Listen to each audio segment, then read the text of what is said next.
Hello students, இந்த வீடியோல பார்க்க போற topic capacitors and its capacitance. Okay. Capacitors அப்படிங்கிறது ஒரு electronic devices. ஓகேங்களா? இது used to store the charges and electrostatic energy.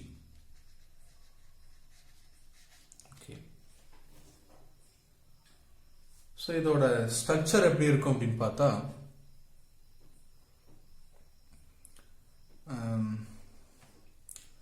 Usually a conducting material, two conducting material which are separated by very small distance. Two conducting materials, right? Maybe அது spherical surface இருக்கலாம், இல்லைன்னா cylindrical surface இருக்கலாம், இல்லைன்னா அது ஒரு plane surface இருக்கலாம். இங்கே நம்ம பிளேன் சர்ஃபேஸ் எடுத்துக்கிறோம், பிளேட்ஸ் எடுத்துக்கிறோம்.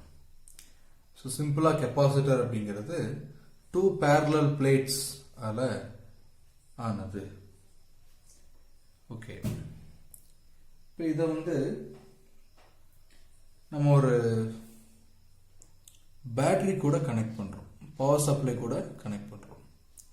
இதுதான் சிம்பிள் கெப்பாசிட்டிவ் சர்க்கியூட். கெப்பாசிட்டர் ஒரு சர்க்கியூட்ல இப்படி தான் இருக்கும். ஸோ இந்த டெர்மினலை நம்ம பாசிட்டிவ் டெர்மினல் அப்படின்னும் நெகட்டிவ் டெர்மினல் அப்படின்னும் எடுத்துக்கிறோம். ஆக்சுவலா ஒரு பேட்டரிக்கான சிம்பிள் அப்படின்னா சர்க்கியூட் சிம்பிள் இந்த மாதிரி போடுவோம். அப்படின்னா என்ன மீனிங்னா, இந்த டெர்மினலை விட இது நெகட்டிவ் டெர்மினல், இது பாசிட்டிவ் டெர்மினல், இந்த டெர்மினலை விட இந்த டெர்மினலோட பொட்டன்ஷியல் அதிகம் அப்படிங்கிறது மீனிங். சிம்பாலிக்கா ரெப்ரசன்ட் பண்றோம். ஸோ இங்க கெப்பாசிட்டரோட பொட்டன்ஷியல் என்ன அப்படின்னு பார்த்தோம்னா, அதோட சிம்பிள் அப்படின்னு பார்த்தோம்னா இதுதான். ஸோ இங்க என்ன மீனிங்னா, இங்க என்ன பொட்டன்ஷியலோ அதே பொட்டன்ஷியல் தான் இங்க. என்ன இங்க பாசிட்டிவ் சார்ஜ் இருக்கும், இங்க நெகட்டிவ் சார்ஜ் இருக்கும், அவ்வளவுதான் டிஃபரெண்ட். டெர்மினல் வேற வேற தான், பட் அதோட magnitude of the potential without the considering of the sign, அதோட பொட்டன்ஷியல் சேமா இருக்கும். அதனாலதான் ரெண்டுமே ஈக்குவல் லைனால நம்ம போட்டிருக்கோம். ஓகே, சோ இதுக்கு இன்னொரு சிம்பலும் இருக்கு. இது சோ இந்த கர்வ்டு டெர்மினல் நெகட்டிவையும் ஸ்ட்ரெயிட் டெர்மினல் பாசிட்டிவையும் மென்ஷன் பண்ணும். இதுதான் நம்ம சர்க்கியூட்ல ஒரு கெப்பாசிட்டரை இப்படிதான் மென்ஷன் பண்ண போறோம். இது ஒரு சார்ஜ் ஸ்டோரிங் டிவைஸ் அல்லது எனர்ஜி ஸ்டோரிங் டிவைஸ் அப்படின்னு சொல்றோம். ஓகே, இப்போ இதுல எப்படி சார்ஜ் ஸ்டோர் ஆகுது, இல்ல இது எப்படி எனர்ஜி ஸ்டோர் ஆகுது அப்படிங்கறத கொஞ்சம் டீப்பா இங்க பார்க்க போறோம். ஆக்சுவலா நம்ம சார்ஜ் ஸ்டோரிங் டிவைஸ்னு சொன்னாலும் ஒரு கெப்பாசிட்டர்ல இருக்கக்கூடிய டோட்டல் சார்ஜ் அப்படின்னு எடுத்துக்கிட்டோம்னா அது ஜீரோ தானுங்க. Net charge is zero. என்ன ரீசன் அப்படின்னு பார்த்தா, இந்த ஃபார் எக்ஸாம்பிள் பாசிட்டிவ் பிளேட்னு சொல்லக்கூடிய இந்த டெர்மினல்ல, இந்த பிளேட்ல எவ்வளவு பாசிட்டிவ் சார்ஜ் இருக்கும், for example plus q positive charge இருந்துச்சுன்னா இங்க மைனஸ் கியூ நெகட்டிவ் சார்ஜ் இருக்கும். So total charge inside the capacitor net charge is equal to zero. அப்போ இங்க சார்ஜ் ஸ்டோரிங் டிவைஸ்னு சொல்றதுக்கான மீனிங் என்னன்னா, இதுல ஏதாவது ஒரு பிளேட்ல ஸ்டோர் ஆகக்கூடிய சார்ஜை நம்ம மீன் பண்றோம். ஓகே, பட் டெஃபினட்டா இது எனர்ஜி ஸ்டோரிங் டிவைஸ் தான். ஓகே, இப்போ ஒரு கெப்பாசிட்டரை எப்படி நம்ம டிஸ்கிரைப் பண்ணலாம், அதுக்கு ஒரு குவான்டிட்டி, அதாவது ஒரு கெப்பாசிட்டர் எவ்வளவு அமௌண்ட் ஆஃப் சார்ஜர் எவ்வளவு அமௌண்ட் ஆஃப் எனர்ஜியை ஸ்டோர் பண்ணி வைக்க முடியும், அதோட கேப்பபிலிட்டி என்ன அப்படிங்கறத சொல்றதுக்கு ஒரு குவான்டிட்டி வேணும். அந்த குவான்டிட்டி தான் கெப்பாசிட்டன்ஸ்.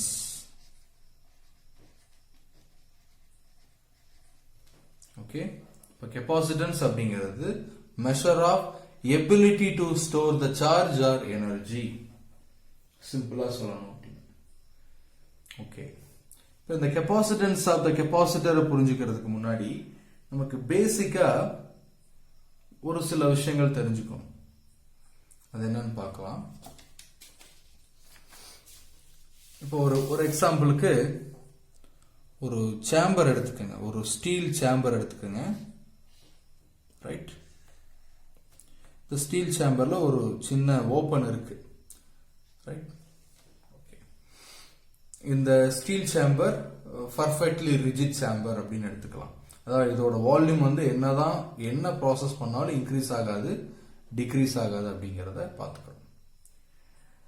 இப்போ இந்த ஓப்பன் வழியா ரொம்ப ஜஸ்ட் ஒரு சர்டைன் அமௌண்ட் ஆஃப் ஏர் உள்ள என்டர் ஆகுது அப்படின்னு நம்ம மென்ஷன் பண்ணிக்கிறோம், கன்சிடர் பண்றோம்.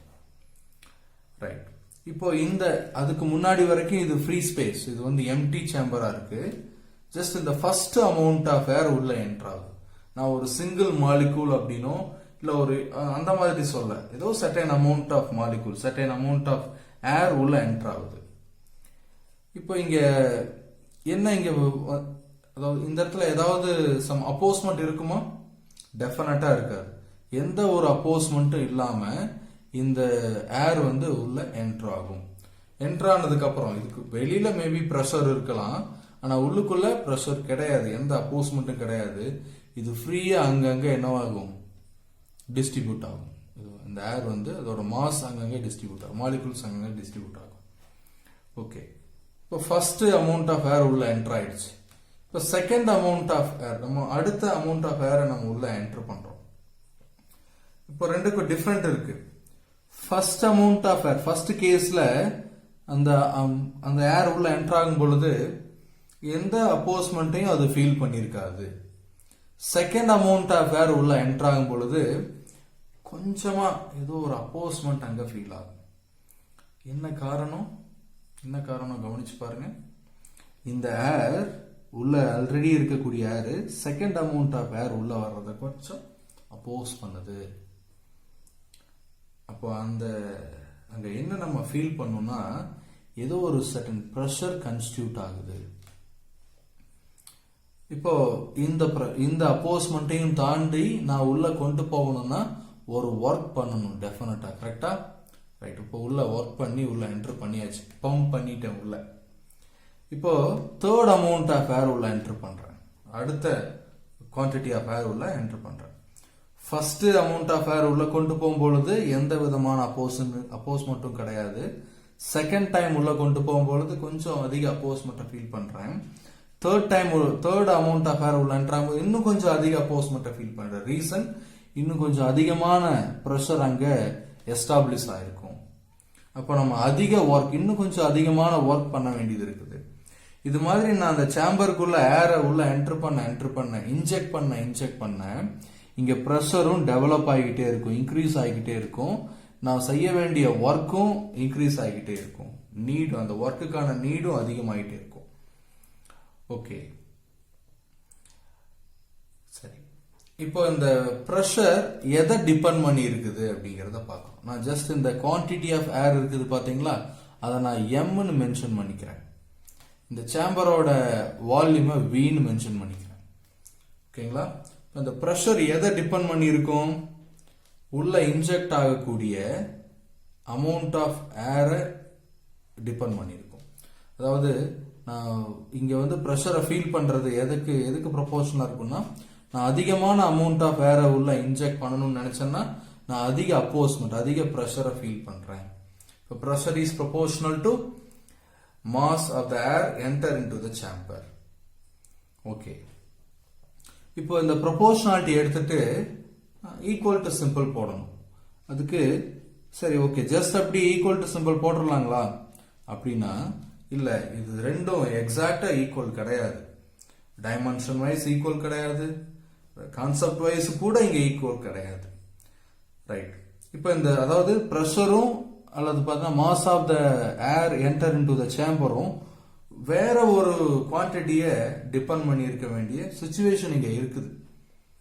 இப்ப இதை விட ஒரு பெரிய வால்யூம் இருக்கக்கூடிய, அதிக வால்யூம் இருக்கக்கூடிய சேம்பர் எடுத்துக்கிட்டு இதே எம் அமௌண்ட் ஆஃப் ஏரை வந்து உள்ள இன்ஜெக்ட் பண்ணனா ப்ரெஷர் வேற மாதிரி இருக்கும். ஸோ வால்யூம் மாறுச்சு அப்படின்னா ப்ரெஷர் மாறும். அல்லது இதே ப்ரெஷர் வேற வால்யூமுக்கு வேற மாஸ்ல ப்ரொடியூஸ் ஆகும். அப்போ pressure and mass of the air enter into the chamber இதை ரெண்டையும் எக்ஸாக்டா ரிலேட் பண்றதுக்கு இன்னொரு குவாண்டிட்டி தேவைப்படுது. அந்த குவாண்டிட்டி என்னன்னா வால்யூம் ஆஃப் த கண்டெய்னர். சரி, ஓகே. இப்ப அந்த வால்யூமை நான் இப்படி போடலாமா? அதாவது ப்ரொபோர்ஷனாலிட்டி எடுத்துட்டு யூஸ்வலா கான்ஸ்டன்ட் போடுவோம்னு படிச்சிருப்போம். இந்த மாதிரி போடலாமா அப்படின்னா கொஞ்சம் திங்க் பண்ணி பாருங்க. வால்யூம் அதிகமாகுதுன்னா இந்த ஈக்குவேஷன் படி வால்யூம் அதிகமாகுதுன்னா ப்ரெஷரும் அதிகமாகுதுன்னு அர்த்தம். இது பாசிபிளா? ஆக்சுவலா பாயில்ஸ்லாவே இதை நம்ம வந்து வயலேட் பண்ற மாதிரி ஆயிடுது இல்லையா? Pressure is inversely proportional to volume. ஆனா இங்க நம்ம வந்து கான்செப்ட் வைஸே படிச்சு பார்க்கலாம். இப்போ பாத்தீங்கன்னா கொஞ்சம் பெரிய சேம்பர் எடுத்து பார்த்தோம்னா ஒரு சர்டன் அமௌண்ட் வேற உள்ள இன்ஜெக்ட் ஆகும் பொழுது கண்டிப்பா ப்ரெஷர் கம்மியா இருக்கும் comparing to the small amount of volume, right? அப்போ ப்ரெஷர் அதிகமாகணும் அப்படின்னா வால்யூம் கம்மியாகணும். வால்யூம் வந்து அதிகமா இருந்ததுன்னா ப்ரெஷர் குறையும். அப்ப இங்க வால்யூமை நம்ம இப்படி போட்டா அது சரியான ஈக்குவேஷன் கிடையாது. இப்போ டெஃபினட்டா இந்த மாதிரி எழுதுனா சரியா இருக்கும். Pressure is equal to 1 by volume into mass of the air enter into the chamber.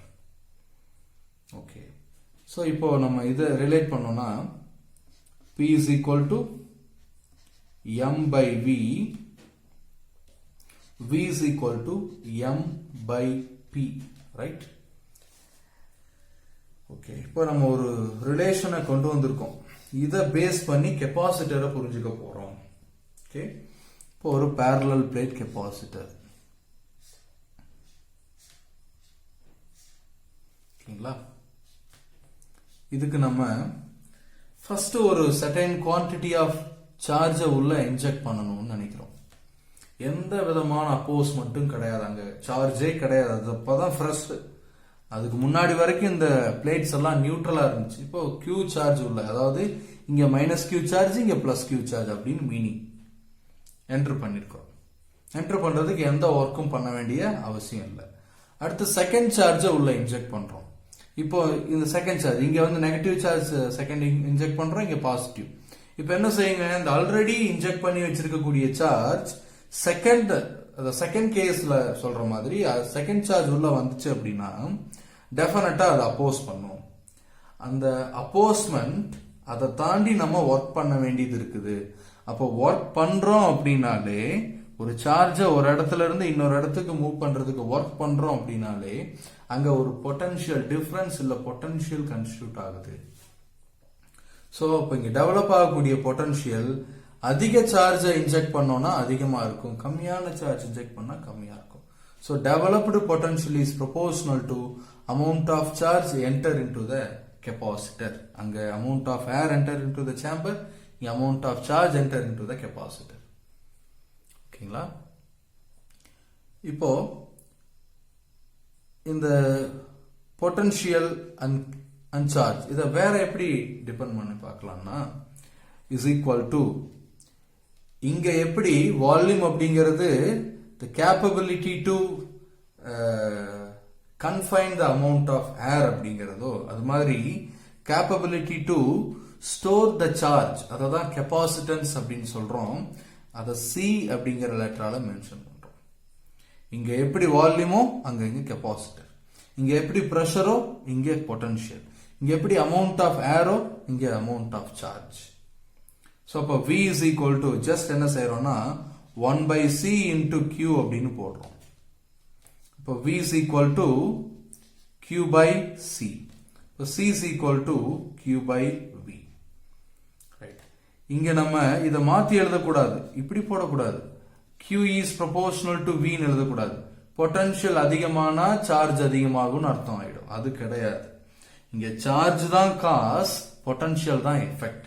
So cos அதிகமானாதான் effect அதிகமாகும். V is proportional to Q தான் கரெக்ட். ஓகேங்களா? சோ நம்ம இங்க 1 by C அப்படின்னு போட்டாதான் இது சரியா இருக்கும். கொஞ்சம் திங்க் பண்ணி பாருங்க. இதனால் இந்த parallel plate கெப்பாசிட்டரால அதிக சார்ஜை என்க்ளோஸ் பண்ண முடியுது, இல்ல கன்ஃபைன் பண்ண முடியுது அப்படின்னா, அப்ப கொஞ்சம் அமௌண்ட் ஆஃப் சார்ஜ் உள்ள வரும் பொழுது ரொம்ப லோ பொட்டன்ஷியல் ப்ரொடியூஸ் ஆகும். அந்த லோ பொட்டன்ஷியல் அடுத்து வரக்கூடிய சார்ஜை அவ்வளவு அதிகமா அப்போஸ் பண்ணாது. அப்போ பொட்டன்ஷியலும் கெப்பாசிட்டன்ஸும் இன்வெர்ஸ்லி ப்ரொபோர்ஷனலா இருந்தாதான் இந்த கெப்பாசிட்டன்ஸ் அதிகமா இருக்குது அப்படிங்கறது எதை மீன் பண்ணுதுன்னா அதிக சார்ஜ அதனால கன்ஃபைன் பண்ண முடியும், ஸ்டோர் பண்ண முடியும் அப்படிங்கறத மீன் பண்ணுது. ஓகே, அதனாலதான் பொட்டன்ஷியலும் கெப்பாசிட்டன்ஸும் இன்வெர்ஸ்லி ப்ரொபோர்ஷனல்ல போட்டிருக்கு. So V is equal to Q by C, C is equal to Q by V அப்படின்னு ரீப்ளேஸ் பண்ணியிருக்கோம். இப்போ இதுதான் கெப்பாசிட்டன்ஸுக்கான actual definition is defined as the ratio of magnitude of the charge on either side on either of the conductor. ஒன்னு plus Q எடுத்துக்கலாம், plus அத positively charged plate எடுத்துக்கலாம், இல்ல நெகட்டிவ்லி சார்ஜ்டு பிளேட்ல எடுத்துக்கலாம், either of the conductor to the potential difference existing between the conductors. Capacitance அப்படிங்கிறது amount of charge இல்ல magnitude of the charge, ratio of magnitude of the charge on either of the conductors to potential difference between the two conductors, two plates அப்படிங்கிறது meaning. எவ்விங்கிறது potential difference. ஓகேங்களா? So இதோட unit வந்து பார்த்தா directly unit அதை நம்ம derive பண்ண முடியும். சார்ஜோட யூனிட் கூலும், பொட்டன்ஷியலோட யூனிட் வோல்ட். அப்ப கூலும் பர் வோல்ட் அப்படிங்கிறது ஒரு simple unit of capacitance. Capacitance is a measure of capability to store the charge of the capacitor. Okay, அதோட ஒரு யூனிட் கூலும் பர் வோல்ட்.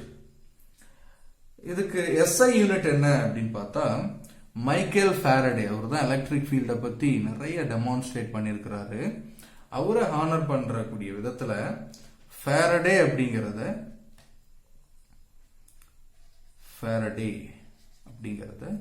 யூனிட்டா எடுத்துக்கிறோம்.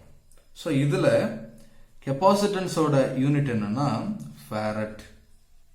Okay, symbol of this unit is capital F.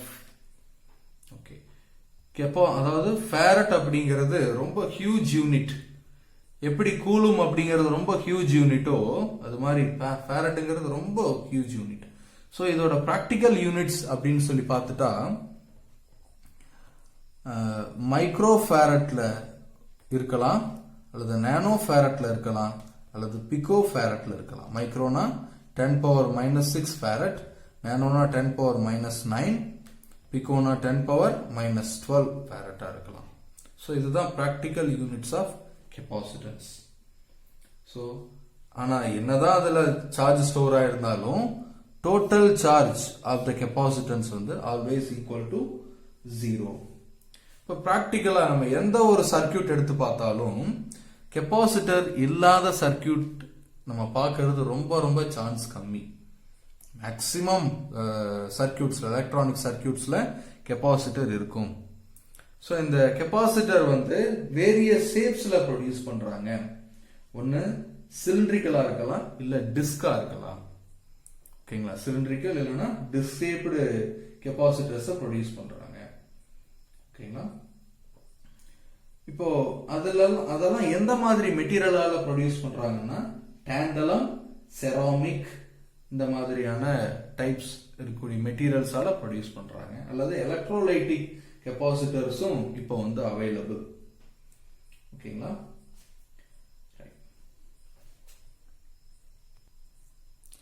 Next topic capacitance of parallel plate capacitor. Okay, வந்து parallel plates வச்சிருக்கிறோம் of uniformly charged plates. இங்க வந்து uniformly positive charge வந்து distribute ஆயிருக்குது, இதுல நெகட்டிவ் சார்ஜ் டிஸ்ட்ரிபியூட் ஆயிருக்குது. Positive சார்ஜ்ல இருந்து டைவர்ஜிங் ஃபீல்ட், அதாவது ஃபீல்ட் லைன்ஸ் எமனேட் ஆகும், நெகட்டிவ் சார்ஜ்ல போய் டெர்மினேட் ஆகும். ரைட், இப்போ இதோட எலக்ட்ரிக் ஃபீல்டுக்கு நமக்கு ஈக்குவேஷன் தெரியும், சிக்மா பை எப்சிலான் நாட். இதை நம்ம காஸ் லா, அதோட ஒன் ஆஃப் த அப்ளிகேஷன்ஸ் இது. Electric field due to two parallel charged infinite sheet அப்படிங்கறத நம்ம ப்ரீவியஸ் வீடியோஸ்ல பார்த்திருக்கோம். ஓகே, இப்போ இதோட எலக்ட்ரிக் ஃபீல்டோட direction positive to negative.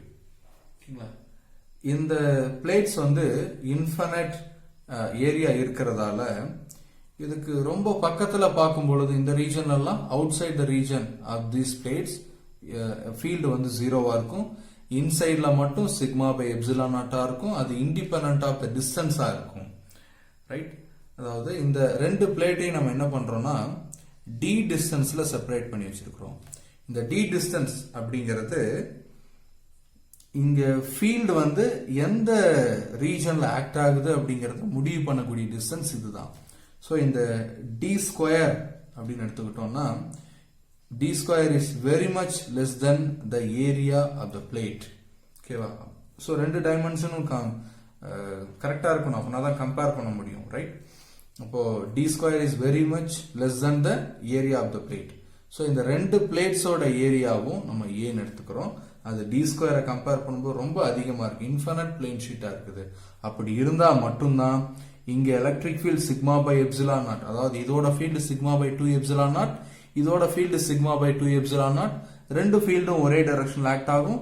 2 sigma by 2 epsilon naught, the effective value will be sigma by epsilon naught மாறும். இது வெக்டர் ஈக்குவேஷன் அப்படிங்கறதால n cap, e vector n cap அப்படின்னு. ஓகே. இப்போ சிக்மா அப்படிங்கிறது என்னன்னா சார்ஜ் பர் யூனிட் ஏரியா, அதாவது surface charge density.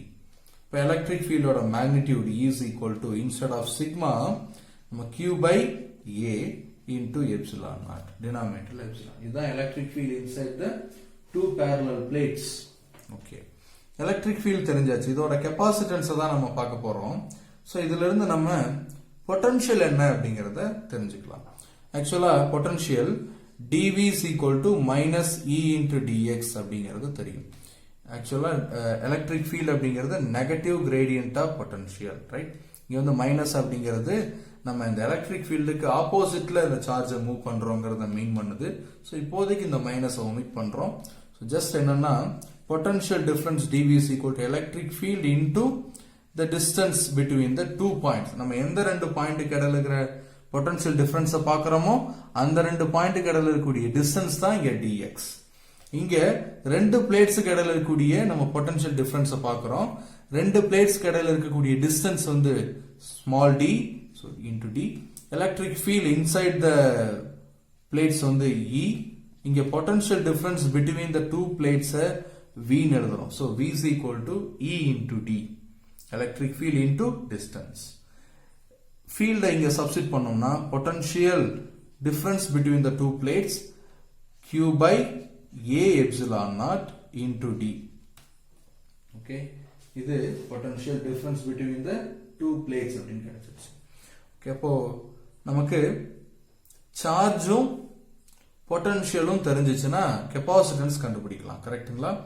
Capacitance அப்படிங்கிறது ratio is defined as the ratio of magnitude of the charge on either of the conductor to potential difference between the two conductors q by v அப்படிங்கிறது தெரியும். Okay. இப்போ நம்ம sigma அப்படின்னா q by a, right? சிக்மாங்கிறது q by, இதுல இருந்து இதை rearrange பண்ணா q is equal to sigma into a. இப்போ இந்த q-வை நியூமரேட்டர் சப்ஸ்டிட் பண்றோம், பொட்டன்ஷியல் டினாமினேட்டர் சப்ஸ்டிட் பண்றோம். இப்போ c is equal to sigma a divided by instead of potential q by a epsilon naught into d அப்படின்னு right. அல்லது sigma ஏ நம்ம in case கியூனே வச்சுக்கிட்டோம் அப்படின்னா இங்க கியூ டைரக்டா கேன்சல் ஆக முடியும். கியூ அப்படின்னு வச்சுக்கிட்டோம்னா C is equal to Q by A epsilon naught into D into D. இதுதான் பொட்டன்ஷியல் டிஃபரன்ஸ். ரைட். இப்போ கியூ அண்ட் கியூ கேன்சல் பண்றோம். எப்சிலான் நாட் ஏ டினாமினேட்டர் இருக்கு இல்லையா, ரெசிப்ரோக்கல் ஆஃப் த ரெசிப்ரோக்கல், அப்போ நியூமரேட்டருக்கு போயிடும். இப்போ capacitance is equal to epsilon naught A divided by டினாமினேட்டர்ல டி இருக்கு, அது அப்படியே ரிட்டைன் ஆகும். ஓகே. எப்சிலான் நாட் அப்படிங்கிறது permittivity of the free space அல்லது ஏர். அதாவது இந்த ரெண்டு பிளேட்ஸ்க்கு இடையில ஏரோ ஃப்ரீ ஸ்பேஸோ இருக்குதுன்னு எடுத்துக்கிட்டோம்னா electric field sigma by epsilon naught இருந்திருக்கும். இப்போ பெர்மிட்டிவிட்டி அதை மீன் பண்ணுது. ஏங்கிறது ஏரியா ஆஃப் த பிளேட்ஸ், டிங்கிறது distance of separation between the two plates அப்படிங்கிறது மீன் பண்ணுது. ஓகேங்களா? ஸோ இதுதான் equation for capacitance of parallel plate capacitor. Okay, அப்போ இந்த கெப்பாசிட்டன்ஸ் எதை டிபெண்ட் பண்ணி இருக்குது பாருங்க. சார்ஜை டிபெண்ட் பண்ணி இருக்குதா? இங்க ஏதாவது சார்ஜ் வந்திருக்கா? இல்ல. பொட்டன்ஷியலை டிபெண்ட் பண்ணி இருக்கா? கிடையாது.